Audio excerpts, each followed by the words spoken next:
Welcome to Planning and Beyond, the podcast where financial planning meets human understanding. I am joined today by my friend. I'm pretty sure we're BFFs at this point. I agree. I'm Yeah. pretty sure. In our conversation, pre-record conversation, I think solidifies that we are BFFs. I'm joined by my BFF, Matt Halloran, Chief Evangelist of Zocks. Matt, let's go, buddy. I'm Let's excited. go. I'm happy to be here. Good. I'm glad that you're happy to be here. And I know that this is going to be a great conversation. You've already been a guest on Planning and Beyond, episode 25, where we talked about your book. Oh, yeah. Yeah. Do you remember writing a book? I do. Yeah. It's shameless plug right out of the gate. If you want to buy a book, You should buy this yeah, book. You can buy the book and then listen to episode 25, or you can listen to episode 25 and then go buy the book. But either way, you should do both because they're fantastic. And in that episode, just to give a little teaser, we talked about listening. Your book talked about how advisors can be a better listener. And it's fantastic. You should go and check it out. Today, there's a little bit of that listening that we're going to actually, it's interesting, probably not ironic. Alanis Morissette is coming to mind for me right now. Isn't it ironic? Yeah. So can you say ironic without thinking about Alanis Morissette? no. In fact, I'm going to tell you this. This is really funny. I was just talking to another podcasting friend a couple of days ago, and she's like, I only think in song lyrics. So like, I said something and she's like, do, do, do, do. And I was like, what just happened? She's like, oh, that was the song. I was like, I know the song. So anyway, now I'm right there Yeah. with you. Yeah. That is how my brain operates is in song lyrics. And so I was wondering, should I start singing right now in this I'm all moment? for that. Or Listen, should I just like get back I on think that's track great. and do my job here, which Well, you is, could drop a little, you could drop a clip, isn't it right? ironic? Yeah, and post. Now you don't have to because you Now I just don't did it. have to Yeah, because I just did it. I hope I don't get copyrighted or anything no, probably for not. doing that. Probably not.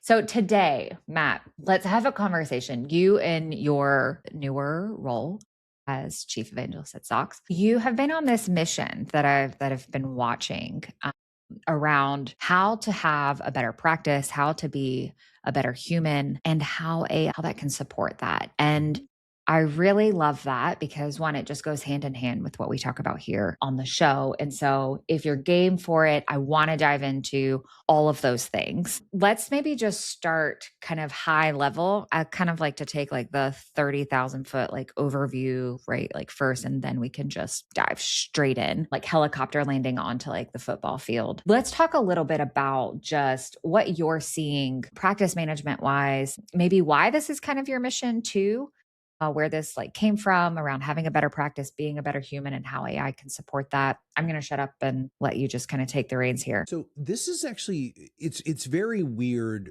my course professionally, because like from a 30,000 foot view, you're like, dude, he's jumping all over the place, podcast guy, practice management guy, life coach guy, social media guy, listening guy. But it really did coalesce because what I found here when I was pitching myself as the chief evangelist to Zocks, they kept saying that, we give advisors 10 hours a week back in their day or in their week. And I was like, so what are they going to do with that time? And they were like, okay, do that.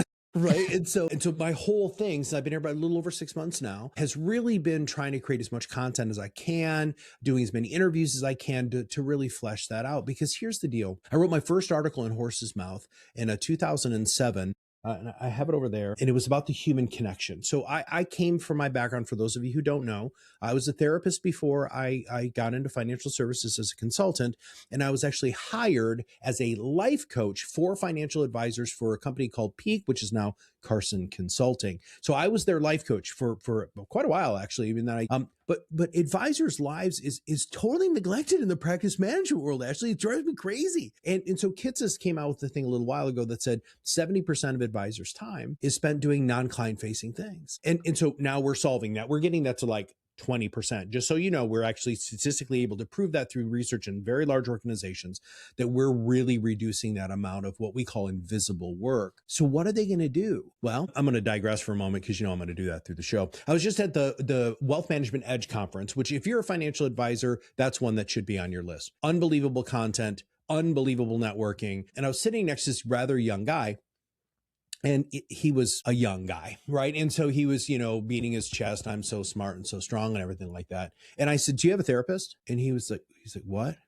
was like, how do you know yourself? Like, have you done any work on yourself? And I mean, he didn't stay long, but I Yeah. bring that up because what we've been able to distill here at Zocks is that there are things that you should do. And I'm not saying that you take 10 hours a week and go to therapy, even though some of you might really need that work. What I'm saying is peel off an hour.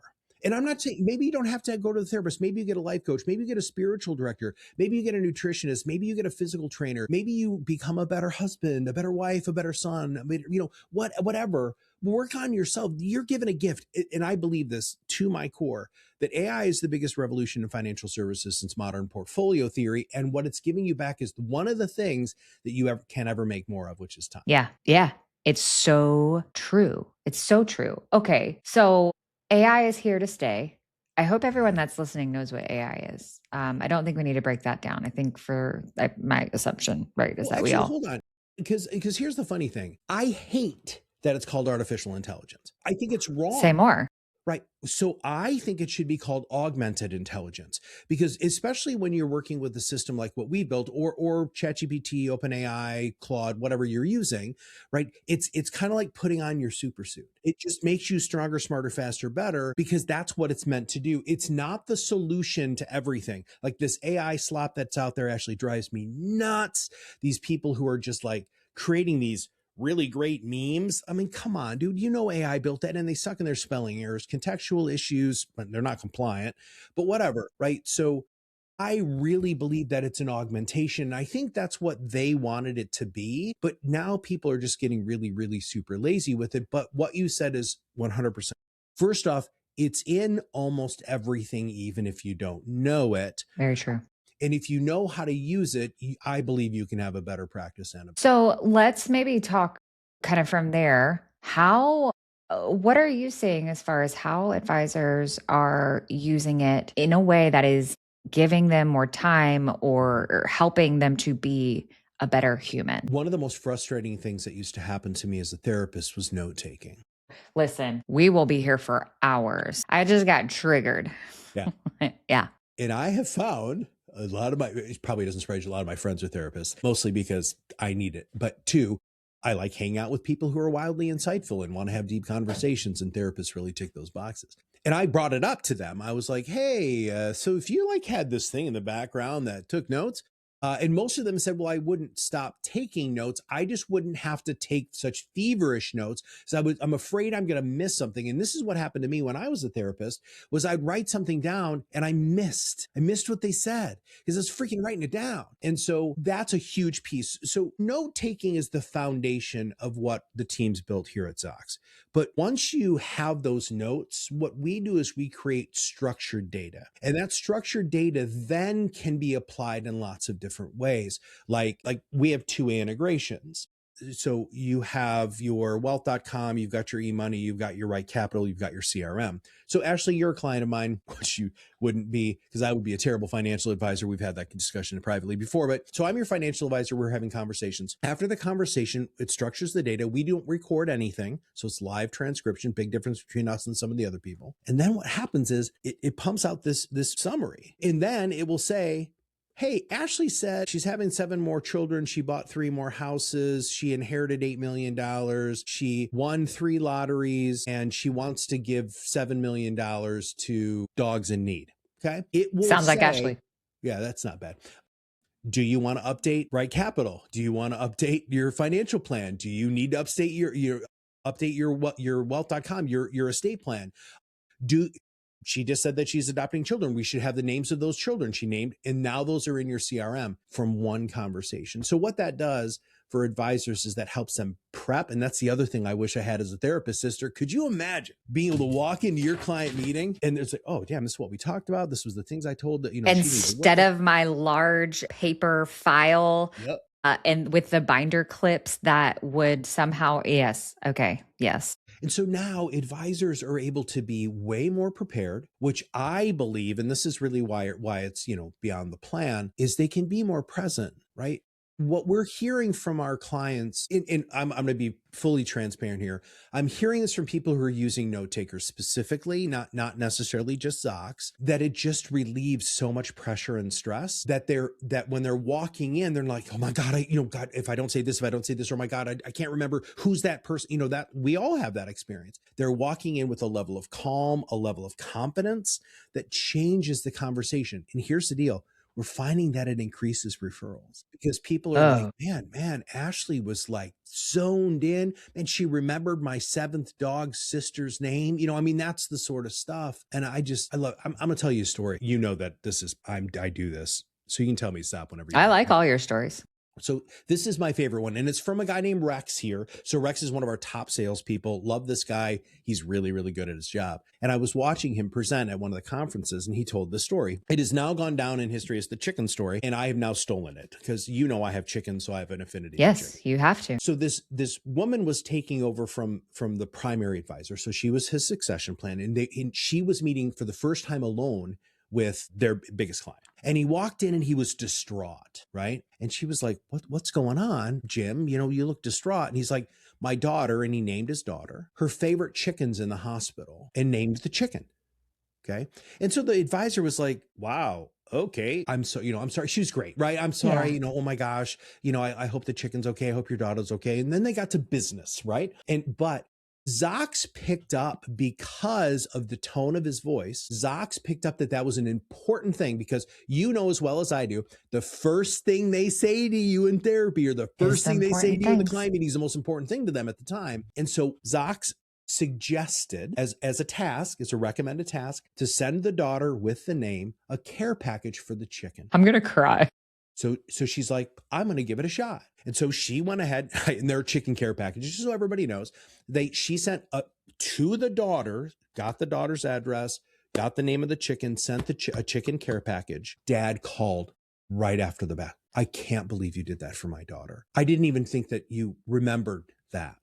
Not only did she totally 100% land and get the biggest client, she also got the daughter. And it's those little things that we gloss over because, my God, compliance tells me I've got to talk about their RMDs, and I've got to talk about their life insurance policy and their beneficiary exchange, and all of these things. But it's the beyond the plan. That's where everything happens. That's where you get more referrals. You have a better quality of life.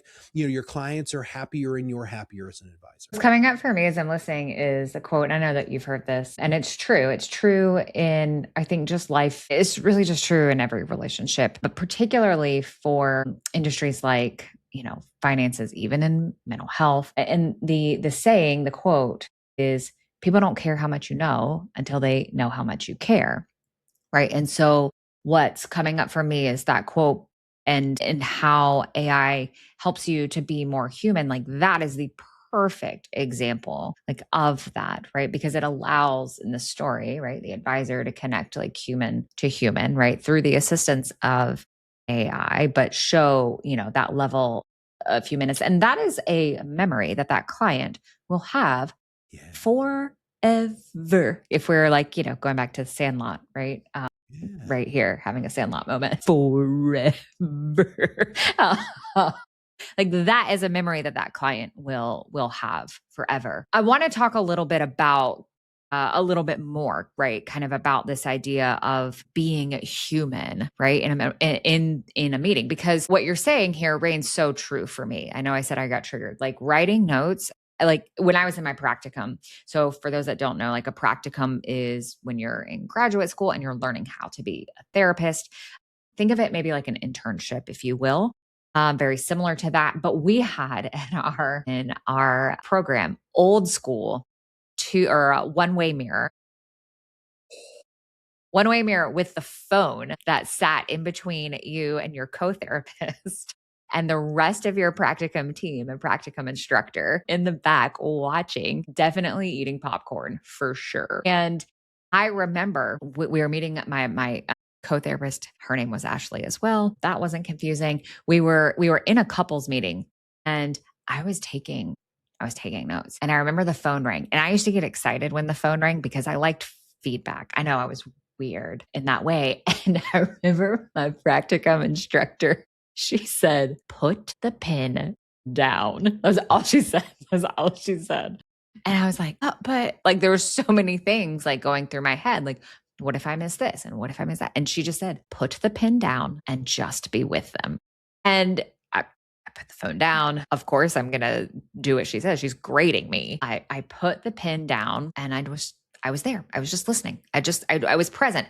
And, fast forward, right, kind of through much of my career, like I still would write and like take notes, but would definitely oftentimes catch myself like not being present. Now, I had the awareness skills to know like, hey, I'm not being very present like in this moment and I need to put that aside. But a lot of people don't, understandably so. What I love about meeting note takers is exactly like what you were talking about here, Matt, which is it allows us to be more fully present. And so let's talk a little bit about like just presence, like in general. I know you said that it helps generate like, referrals, it lands like clients, but that is really the essence here of being human. So what is it that you guys are seeing here? Like what are maybe the nitty gritty, like granular things around being human that you're finding that note takers really like allow you to do and be? Well, so I do want to clarify something because you already clarified it. So I just want to kind of Let's double amplify that a clarify. little bit. Yeah. You still should have a pad of paper and you still should have a pen. And there's a reason for this. There's a psychological reason this for on both sides of the table, right? Number one, it's good for you make a note just because then you can go back and say, hey, about 10 minutes in, they said something. But so that's for you. So that's for you as the advisor. But it also is a very strong psychological trigger for the client to show that you're listening and what they said you thought was important enough to write down. Because if you're just sitting there like, hands crossed, legs crossed, kind of, nodding, that stupid active listening crap that, I hate, that's performative, right? But this is an opportunity for you to go ahead and do that. So the other big thing that we're finding is so for the human component of it is it's a really good checks and balance. I was at the LAMP conference, which is a life insurance, basically like all of the execs for life insurance companies go and they learn and network and all of those things. And so this guy came up to me because I was doing interviews, which I do at a lot of conferences. And he said, well, you're interviewing people. And I was like, well, that doesn't usually happen. So I was like, yeah, I am. And he's like, I've got a great story about using Zocks. And I was okay. So I didn't even ask him what it was, because he was so excited about it. And as a person who does interviews, if I can get you in the excited state, I want to get you on camera as quickly as possible, right? And so we found a quick place and I got my stuff set up and I was like, okay, hey, hey man, blah, blah, blah. Hey, what's your story? And he said, I'm wildly competitive. And I was like, oh, okay, let's see where this goes here. So in the upper right-hand corner of our system, it gives you a score on talk time, open-ended questions. It's called insights, right? He's like, I got 100%. Well, he's I was like, competitive. first off, I didn't know that was possible, right? But what he did was he realized that according to our system, and I don't actually know the algorithm behind it, but there is a sweet spot with how much you're supposed to be talking versus how much the client's supposed to be talking, and how you answer the questions, and how you're showing that you're listening with rephrasing, reframing, and redirection, things like that. He scored 100%. He said, my first one, I scored 20 because all I did was talk the whole time. Good for him. Yes. And it's funny because the gamification of Sure, yeah. listening, which is something you and I actually talked about this quite a Yeah. while ago but the gamification of listening, the gamification of proving you're more human, the gamification of showing you're paying attention is changing the industry. Yeah. Right? It changed that dude's practice. And he's like, Matt, I strive to get 100%. And I was like, well, how do you do that? And he's like, when I feel like I have to say something, I stop for a moment. And I'm like, all right, here we go. This is that reset. Exactly what we were just talking about. That's that reset. And now he doesn't do it. So when you look at being more human, you don't need to be more intelligent. I love that distinction. Oh, hold on. I love that distinction. Yeah. People already assume because they're in your office, you know your stuff. And somebody had asked me, I did a couple of interviews at the Edge conference. And they, the question's always, what is the biggest shift that you see in financial services? Because everybody's talking about that, right? AI revolution, blah, blah, blah. And my answer has been pretty consistent because what advisors have been hanging their hat on since I've been doing this for 20 years now. What advisors have been hanging their hat on is my planning process. I have amazing portfolios. My client service model is better than anybody else's. I have more frequent meetings. Guess what? Those are all table stakes now, guys. Yeah. And Yeah. I mean that with sincerity and love for all of you. What you have always leaned on, which now is this amplification that needs to happen, is the relationship. Which is why, I love you, and I'm sure everybody knows that I'm a huge fan of yours. I love your content. I love who you are. I love what you do for advisors. But this is the time to lean on people like Ashley so that you can start learning the other aspects of these skills that many of you already have. You just don't know how to practice them. Yeah. And that's what we talk about that, right? Like these are skills and everyone has the capacity and capability of doing and learning it. And what's so fantastic is that, AI, note takers, right, really can provide the education to being able to learn that. So interesting story. This happened actually recently. You're going to love this. So I was on a call with with one of our clients, with one of the firms that we work for, and we were on a co-facilitated meeting with a newer client. And so don't know this couple like that well. Actually, it was the second time I'd met them, and I think maybe even like the third time that the advisor had met them. And so we go through the call. It's more of an information, just kind of gathering, call. Larger client there, so stakes are, a little high, but also there's a great deal of complexity where I would probably need to be brought in a little bit more for it. So anyway, okay. So we get through the meeting and the advisor were debriefing after, and he's like, Ashley, like, I don't know if it's because I've been in a lot of meetings today and I'm really tired.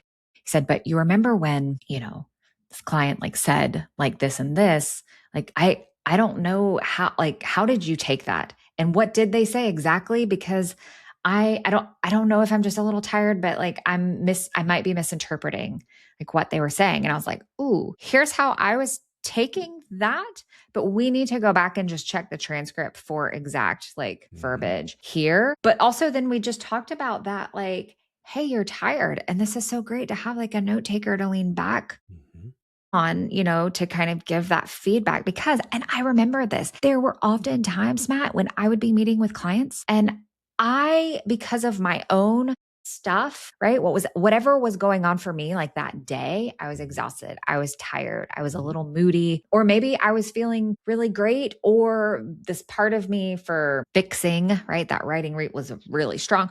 Sometimes I would misinterpret things or think a client said something. And I would have that like battle in my head of, I think this is what they said. Did they say it like this? How did they say it? What was the sequence of, statements here? And I wish that I had had a note taker. I wish that I had something in those meetings with me that could at least help me check myself, right? So that I'm not leaving with a, misinterpretation or feeling butthurt, like some type of way. And then, and maybe I did this, I'm sure maybe I probably did. Then my response, right? I would be responding then based on how I perceived it, maybe, and that may not have been accurate. So I just thought it was interesting that here, this advisor and I, we were debriefing, right? And it was a relief to know we had another partner in the room, a little bit of help there to clarify for us, right? And it was a sigh of relief here, right? So this very timely story. I'm glad that we're talking about this right now because I actually haven't shared that with anyone. Okay, so I love sharing stories and I love talking, but here's what I want to shift to. We talked about at the beginning, advisors having more time.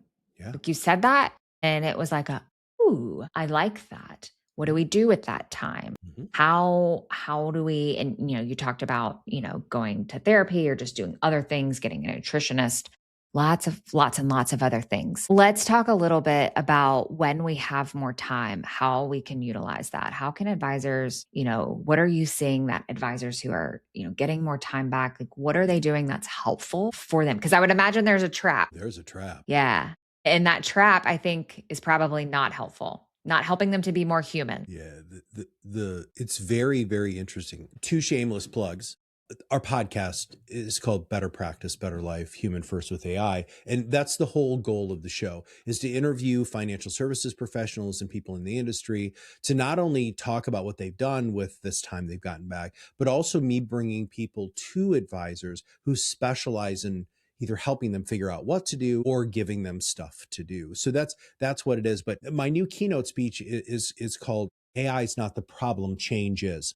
And so for everything you want in life, you have to be willing to give up something proportionate to that want. And you can give up 5 things, in my opinion: time, talents, treasures, relationships, and control. Okay. So we're giving you back the only thing you can't more of. You can get more relationship, you can get more treasures, you can get smarter, right? And you can, well, many people have control issues, but you can manage control. But the one thing you can't get back is time. And so I do a lot of these interviews at conferences, and I ask, how do you think AI is changing the industry? And, they have some sort of answer. And then I say, hey, I just gave you 10 hours back in your week. What would you do?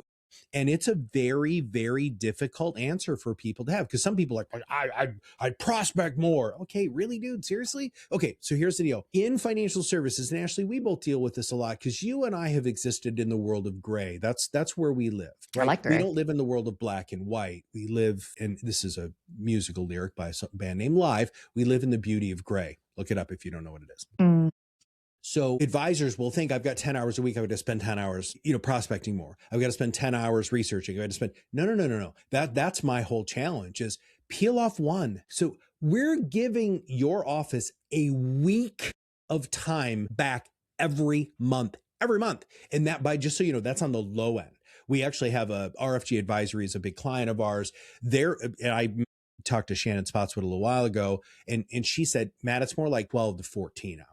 So you start that, my God, right? So you look at that, we'll just say 10, just because it's easy math. So we just gave you 40 hours back in your month. What can you do? Okay. So should you prospect more? Sure. Should you do more research and be a better financial advisor? Absolutely. Should you educate yourself, get more talents? Absolutely. Should you learn how to rescind a little bit of control? Because you have to do that using AI anyway. Because I've had people come up to me, well, the output's not perfect. Of course it's not. Are you perfect? Really? Do you think you're perfect? Because if so, I got a therapist you should talk to. Relationships. I want to lean into relationships, because relationships can take lots of forms. Hey, maybe you take 1 hour a month and you mentor a junior advisor. Maybe you take 2 hours a month and your team goes feeds the homeless. Maybe, and this is going to sound shamelessly promoting too, but I literally did a TED talk on this called Hope, Helpful in Person Every Day. And there are 3 sorts of hope. You can do something kind, you can say something kind, or you can be present for somebody who needs it. And so you look at that, and Ashley, that's why I'm saying all of this just seems to have coalesced into working for an AI company who really fundamentally realizes that our product is so damn good that we can start talking about all of this other stuff that is way more impactful overall, which is you're going to have a better practice out of it.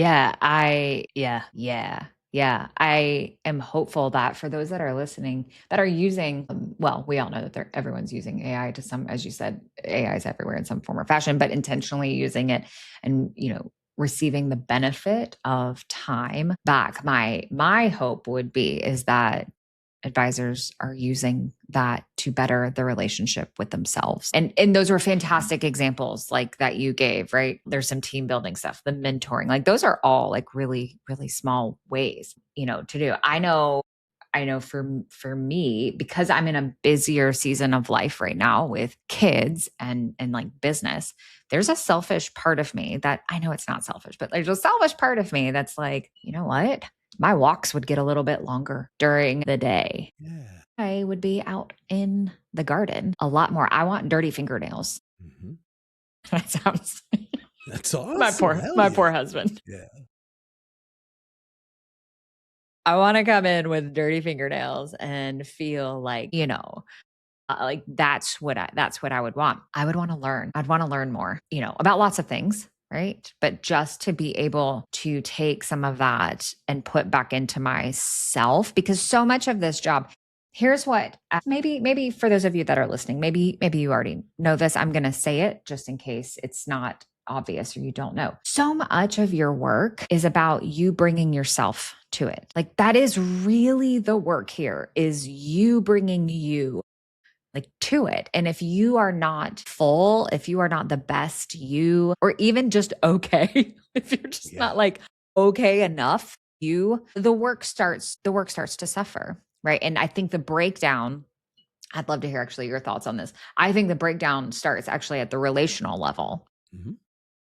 missing calls, delayed responses, things that start to break down and erode, right? This relational equity that you've probably built up here. But with this time, like, oh my goodness, if you could just pour a little bit more into yourself. I don't know. I think the relationship would get better. Well, so I'm a philosophy major is what that was my undergrad, which I need to is, tell you a story about when the time I took a philosophy class. We can do that after the recording, but I should not ever be in a philosophy class. Let me just say that. well, so first off, I just realized that nobody's ever really right and nobody ever can really win an argument, which was really important because, we thought we would win and then our professor would destroy us. But, Socrates, Plato, pretty much every major philosopher, including later ones like all of these people, the whole goal was to know who you are, right? Because if you have that as your starting point, then now you can start interacting with the world successfully. Because if you don't know how you perceive the world, then you won't be able to actually interact with the world to the fullest, right? And so it was so funny. I had my undergraduates in communications and actually applied ethics is what my actual bachelor's degrees. And my grandfather told me they're the two most meaningless degrees you're ever going to get, and you're never going to get a job. And then I found out after Grandpa, he passed, come but on. I found out after he passed that communications was his minor and philosophy was his major. And he was very successful, by the way. He's a professor at Kalamazoo College here in town. He taught the history of psychology, studied with B.F. Skinner. I mean, he was a pretty good guy. But I've always found that philosophy underpinning has always really helped because I spent an enormous amount of time with that. But I think advisors think their clients like them or work with them for the wrong reason, Ashley. I think because they think that they're so smart and they've got all this alphabet soup after their name and they've done all of these systems and all of this process and they've had EOS come in and they're running a great business, but they like you. They trust you. When I remember coming home from work, I just started in financial services and then '08 happened. So I'd been there for about a year and a half, and then '08 happened. And my whole job was to just call all of my clients. Hey, are you okay? I mean, like every day I possibly could get to every one of them. And I remember coming home and sitting down with my wife and saying, man, I had these people all wrong. I thought they were greedy, money hungry, status seeking. And I would have advisors crying on the phone with me. Matt, I failed my clients, which nobody handled that great. We all know that, right? But the amount of responsibility that all of you have should not ever be taken lightly. And you need to remind yourself that your clients are giving most of you 75% of their overall money. Very few of you have 100%. If you think you do, you're wrong. History has shown that, right? But they trust you. And you know what? They also care. When I was at Proudmouth, one of the things Kirk and I always used to talk about to accelerate your influence is what we call the 4-to-1 rule. And it was based off behavioral psychology for every 4 pieces of, or every 1 piece of negative feedback that you had to give 4 pieces of positive feedback. And so I took that and I deconstructed and I was like, for 4 pieces of professional content, you need to have 1 piece of personal content. And I post all the time. That's my job here. But man, when I post something about myself, that blows up because people love Ashley, right? People love you, listener, and lean into that a little bit. Now, please remember polite conversation, no sex, no drugs, no politics, no religion. That's my grandmother always used to tell me. Those are the things you don't want to bring up. But just give people a little bit of a glimpse of who you are, and they're going to love you even more. They're going to find more connection points. So one of the things that I want to make sure that this is not just preachy. I want to give every one of your clients a little bit of value. So here's a couple of things I want you to consider when you have this time back so that you can, let's just be real, you can make some more money. All right. So the number one thing I want you to do with these 40 hours you get back in your month, right? But your 10 hours a week is I want you, and by the way, you can do this with our system. You can ask questions to our AI. And I want you to ask questions like, how many people love to get their hands dirty? How many people love to garden? And because you probably talked about that because you had polite conversation at the beginning. Mm-hmm. Well, we know Ashley and 10 of her friends really like to garden, right? So this is what we're going to do. We're going to hold a client event. So friends of ours who run a company called Event Advisors, they have something called return on moments, which is how they position how powerful in-person events are going to be. Bring in a master gardener. Just go ahead and announce it to your whole book of business, even though you're going to focus on these people who you've already identified, because our system will pull that list for you and say, hey, look, we're bringing in this master gardener from the local garden shop. She's going to be talking about this. We've got 50 seats available. Bring a friend if you want. It's Thursday night from 7 to 9. and we'll have, some light hors d'oeuvres. Maybe you like pickleball. Hey, we're bringing in a pickleball coach to do like they do this in golf. I don't know, think about pickleball, how you're swinging, right? Yes. Because, swing coaches they have in golf. Clayton did this. Yeah. His firm did this with an amateur. Yeah. So Golfer. smart. Yeah. But so those are the little things. And because if you're using something like Zocks and you can just ask the question and all of a sudden get this populated answer of opportunities in your book of business to generate more goodwill, great events. I just personally think there isn't anything better because it also is beyond the plan. It is being more human. It's you sitting there being you with your clients. I love that. I was, as we're sadly wrapping up, what I love about you, what I love about us, BFF, is that you kind of teed up what I was going to ask you, which is if there's one piece of advice that you could give our listeners, if you could give advisors to help them be more human, what would that be? Maybe your answer is different. No, it isn't. It's actually in-person events. And I'll give you a couple of other reasons why. Number one, it's one of the greatest ways you can grow your business. Doesn't happen immediately. You have to be patient, but it is one of the greatest ways to grow your business. But here's the other thing. People are lonely. Ooh. That's it. You bring people together who like the same stuff, and you're the one, Ashley's the one who did it. They're always going to remember Ashley brought the master gardener in. And my God, I learned about, really how to really properly store bulbs that don't ever last. That's the sort of simple stuff, right? Or man, I keep getting this blight on my tomatoes every time I do it. I was able to ask, and now I have great tomatoes. They're crediting you. Probably not going to remember the master gardener because you were the person who brought it there. I love that. Now you can also use this system, by the way, just to be abundantly clear, for compliance. Like, hey, did everybody get their RMDs done last year? It'll tell you. Sure. Right? Yeah. How many people did I not communicate with last year that I needed to, because good Lord knows people fall through the cracks, right? And then all the way to the point of, can you help me build a new service calendar and implement, and by the way, it'll actually implement it into our system in order to make it so that those things don't fall through the cracks. Yeah. This is the biggest change in financial services since modern portfolio theory. And I believe that you are magnificently positioned, and I think you're going to get really busy. I already know you're pretty busy, but I know you're going to get more busy because advisors are going to look at the time that they're getting back and they're going to say, I want to be a better person to my clients. And I think your system, your education, what you bring to advisors can really help. Yeah.